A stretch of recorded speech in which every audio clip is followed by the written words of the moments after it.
Hi, I'm Don Miley. Welcome to this pandemic home edition of Nuclear Myth Busting, Idaho National Laboratories series dedicated to answering nuclear questions. If you have any burning questions about nuclear power or the research done at INL, please leave them in the comments below.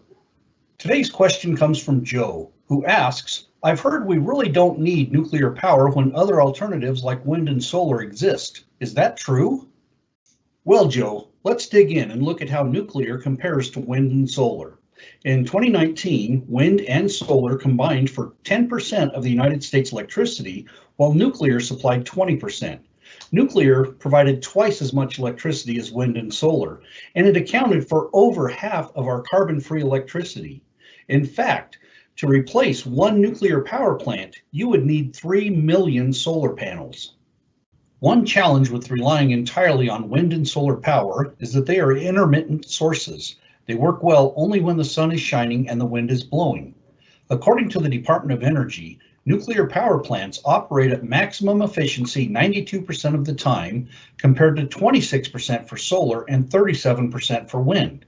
Since we need reliable electricity 24/7, intermittent sources need backup power like nuclear energy. Since energy storage technology, like giant batteries, is not advanced enough to store energy from wind and solar, a combination of carbon-free technologies is needed to meet our needs.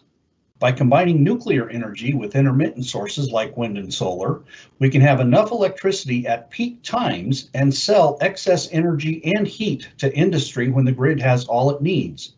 New advanced reactors are even able to load follow, or reduce the amount of electricity they make when wind and solar are working, then increase the electricity they make when the wind is not blowing and the sun is not shining.